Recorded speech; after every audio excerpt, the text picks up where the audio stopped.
My dear students, আশা করি তোমরা সবাই ভালো আছো। ফ্রেজাল ভার্ব নিয়ে আমরা আগে আর একটা ক্লাস করেছিলাম। আজ ফ্রেজাল ভার্ব নিয়ে আমরা সেকেন্ড একটা ক্লাস করব। ফ্রেজাল ভার্ব তোমরা জানো এক্সামে ডাইরেক্টলি ফ্রেজাল ভার্ব আসে, আবার ইনডাইরেক্টলি তুমি যদি ফ্রেজাল ভার্ব নিজে থেকেও কোনো রাইটিংয়ে ইউজ করো তো তোমার রাইটিংটা এনরিচড হয়। আমরা আগের ক্লাসেও জেনেছি, সেটা আমি বলেছি তোমাদেরকে আগের ক্লাসেও। তো চলো আজকে আমরা আর বেশ কিছু ফ্রেজাল ভার্ব আগের দিন যেখানে আমরা শেষ করেছিলাম তারপর থেকে বেশ কিছু ফ্রেজাল ভার্ব নিয়ে আমরা আজকে এই ক্লাসটা করি। কতগুলো ওয়ার্ড আমি অলরেডি লিখেছি, কতগুলো ফ্রেজাল ভার্ব। ফার্স্ট যে ফ্রেজাল ভার্বটা এখানে লেখা আছে সেটা হচ্ছে ব্রিং আউট। ব্রিং আউট মানে হচ্ছে তোমার পাবলিশ, কোনো একটা বই পাবলিশ করলে, কোনো একটা জার্নাল পাবলিশ করলে এই পাবলিশ করাটা হচ্ছে bring out. Bring up, bring up মানে হচ্ছে রিয়ার। রিয়ার মানে কি? পালন করা, লালন করা। তো ব্রিং আপ মানে হচ্ছে লালন পালন করা, সেটার আর একটা সিনোনিমাস ওয়ার্ড হচ্ছে রিয়ার। বার্স্ট ইনটুটা আমরা নর্মালি যেরকম করি যে কেউ কান্নায় ভেঙে পড়লো, তো সেই সেন্সে বেসিক্যালি আমরা বার্স্ট ইনটুটা ইউজ করি। বার্স্ট আউট মানে কি? বার্স্ট আউটটা মানে হচ্ছে ধরো ফেটে পড়া, মানে ভীষণ হাসিতে ফেটে পড়া, এত হাসলো মানে হেসে গড়িয়ে গেল, হেসে ফেটে পড়লো, এরকম আর কি। এই সেন্সে আমরা বার্স্ট আউট কথাটা ব্যবহার করি। তো কল অ্যাট হচ্ছে ভিজিট আ প্লেস। কল মানে আমরা নর্মালি জানি ডাকা, কিন্তু কল অ্যাট যখন আমরা বলবো তখন হচ্ছে কোনো একটা জায়গা ভিজিট করা, okay. Call at, visit a place, কোনো একটা জায়গা ভিজিট করা। তো চলো আমরা ওয়ার্ডগুলো মানেগুলো জানলাম, ওয়ার্ডগুলো সম্পর্কে আমাদের একটু সেন্স হলো। এবার বাকি সেন্সটা কমপ্লিট করতে আমরা এগুলোকে সেন্টেন্সে রূপান্তরিত করব। মানে এই ওয়ার্ডগুলোকে আমরা, এই ফ্রেজাল ভার্বগুলোকে আমরা সেন্টেন্সে ব্যবহার করব, তাতে আমাদের কনসেপ্টটা পুরোপুরি ক্লিয়ার হবে। ফার্স্ট যে ওয়ার্ডটা সেটা হচ্ছে ব্রিং আউট মানে হচ্ছে পাবলিশ। তো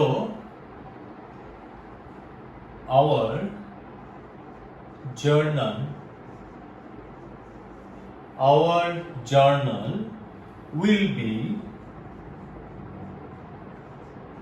published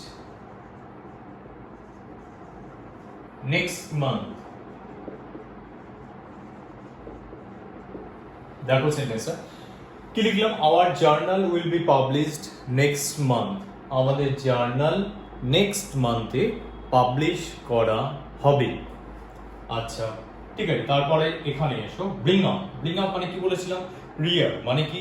লালন পালন করা, কোনো কাউকে একটা টেক কেয়ার করে তাকে বড় করা, সেটাকে বলে bring up. I was brought up, দেখো এখানে কি হলো? our journal will be published। আচ্ছা আমি একটা জায়গায় একটু ভুল করেছি মানে আমরা মিনিংটা লিখেছি our journal will be, এটা আমরা মিনিংটা লিখবো না, আমরা ডাইরেক্ট ফ্রেজাল ভার্বটা ইউজ করব, সেটা হচ্ছে brought out। our journal will be brought out। দেখো ফ্রেজাল ভার্বটা কিন্তু তোমাকে এই সেন্টেন্সের মধ্যে দিতে হবে, ফ্রেজাল ভার্বের মানেটা নয়। তো এখানে আমরা আসি bring up, I was brought up. এখানে ফ্রেজাল ভার্বটা আমি ইউজ করলাম, সেকেন্ড ফর্মটা ইউজ করলাম, যেহেতু পাস্ট টেন্সে করছি এই সেন্টেন্সটা। তো I was brought up by my uncle. তাহলে আমার আঙ্কেল আমাকে বড় করেছিলেন। I was brought up by my uncle. Next burst into, তাহলে দেখো she burst into tears। কান্নায় ভেঙে পড়লো। she burst into tears when she saw the sign। এটা আমরা করতে পারি she burst into tears when she saw the sight. এটা আমরা করতে পারি একটা। আর যদি আমরা টেন্সটাকে ঠিক করে ইউজ করতে চাই, পাস্ট পারফেক্ট টেন্সটাকে একদম ঠিক করে ইউজ করতে চাই, তাহলে আমরা she saw এই জিনিসটা করবো না। আমি এরকম বিভিন্ন কিছু করেই তোমাদেরকে দেখাচ্ছি যে বেসিক যে জায়গাগুলো আমাদের ভুল হতে পারে সেই ভুলটা করে কারেকশন করা, এবং এটাতে এই প্রসেসটাতে তোমরা অনেক ভালো শিখতে পারো। she burst into tears when she had seen the sign. তো এটা কি হলো, অ্যাকচুয়ালি সাইটটা আগে দেখলো, তারপর বার্স্ট ইনটু টিয়ার্স হলো। তার জন্য that is Y past perfect tense, আমরা যখন টেন্স আরও ইলাবোরেটলি ডিসকাস করবো তখন আরও বলবো। তো আমরা যেটা করেছি, যে টেন্সটা নিয়ে আমরা এখন ডিল করছি সেটা হচ্ছে simple present tense. Simple present tense নিয়ে আমরা ডিল করছি। তো এখানটায় দেখো, she burst into tears when she had seen the sight. ওকে, তাহলে সাইট মানে দৃশ্য। burst out,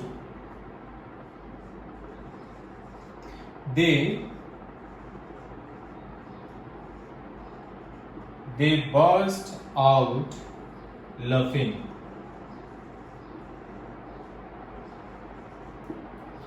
They burst out laughing. burst out এর পর এটাই যেহেতু মেইন ভার্ব হিসেবে এখানে ইউজ হচ্ছে, ফ্রেজাল ভার্বটা এখানে মেইনলি ভার্ব কোনটা, মেইন ভার্বটা হচ্ছে বার্স্ট আউটটা আমরা ইউজ করছি এখানটায়। তো বার্স্ট আউট লাফিং, লাফ তার সাথে আইএনজি যোগ করে দিতে হচ্ছে আমাদেরকে, একদম ডাইরেক্টলি লাফটাকে আমরা বসাতে পারছি না।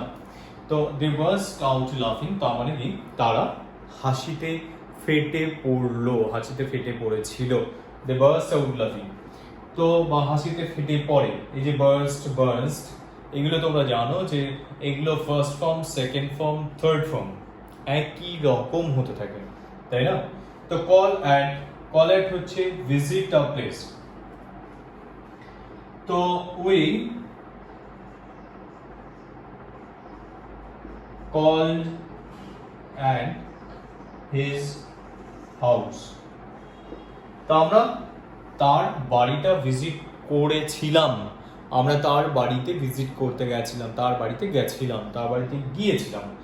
তো call at visit a place, we call at his house. তাহলে আমরা এখানে 5টা ফ্রেজাল ভার্ব নিয়ে ডিসকাস করলাম, আরও আমরা ফ্রেজাল ভার্ব নিয়ে ডিসকাস করতে থাকবো। আশা করছি এই যে 5টা এখানটায় করলাম সেই 5টা সম্পর্কে তোমাদের কনসেপ্ট ক্লিয়ার হলো। নেক্সট আমরা যে 5টা ওয়ার্ডে যাচ্ছি, 5টা ফ্রেজাল ভার্বে যাচ্ছি। তো I have written 5 more phrasal verbs. First one, call in that is invite, you are calling in someone, তো you are inviting someone. Call on, visit a person. তো call at, visit a place, at যখন থাকবে তো visit a place, when it is call on it is visit a person. Call off, withdraw, কোনটা কিছু withdraw করে, strike, বন্ধ, এই basically এগুলো উইথড্র করার ক্ষেত্রে বেশি কাজে লাগে এটা। তো কল ফর, ডিমান্ড, কোনটা কিছু আমি ডিমান্ড করছি, I am calling for it, I am demanding something, I am calling for something. তো call up that is remember means কিছু মনে রাখা, দ্যাট ইজ রিমেম্বার। তো কল ইন, ইনভাইট। তো আমরা কল ইনটা ভীষণভাবে ইউজ করি ডক্টর ডেকে আনার ক্ষেত্রে। তো I shall call in a doctor, I shall call in a doctor. তো ইনভাইট বা এটাকে আমরা কল ইনটাকে যেটা বলি সামন, SUMMON, সামন মানেও কিন্তু ডেকে নিয়ে আসা। সামনটা একটু ভারীও হয়ে যায় অনেক সময়, সামনটা আমরা ওই ভগবানকে ডেকে নিয়ে এলাম, প্ল্যান চেট করে ওকে কাউকে একটা সামন করলাম, এরকম সেন্সে আমরা অনেক বেশি ইউজ করি। তাহলে call in, invite, summon. I shall call in a doctor, call on, visit a person. They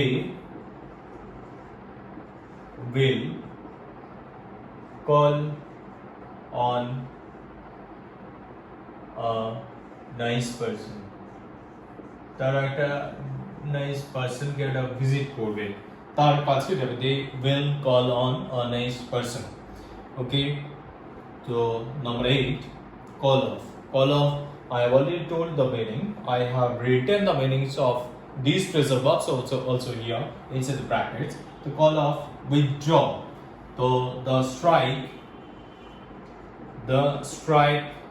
will be called off shortly. তো স্ট্রাইকটা খুব তাড়াতাড়ি উঠে যাবে। The strike will be called off shortly. স্ট্রাইকটা খুব শীঘ্রই উঠে যাবে, স্ট্রাইক তুলে নেওয়া হবে। That is will be withdrawn. The strike will be withdrawn or the strike will be called off shortly. খুব শীঘ্রই, খুব তাড়াতাড়ি। Call for demand. The students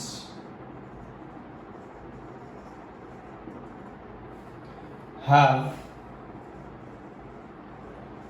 called for a glass on tents. The students have called for a class on tents. স্টুডেন্টরা টেন্সের ওপর একটা class দিতে বলেছে। স্টুডেন্টের ডিমান্ড করেছে একটা টেন্সের ওপর একটা ক্লাসের। কল আপ মানে হচ্ছে রিমেম্বার। কল আপ, তো কল আপ মানে হচ্ছে রিমেম্বার, কোনো একটা কিছু স্মরণে রাখা, কোনো একটা কিছু মনে করা। তো I can call up the name of the headmaster of my first school.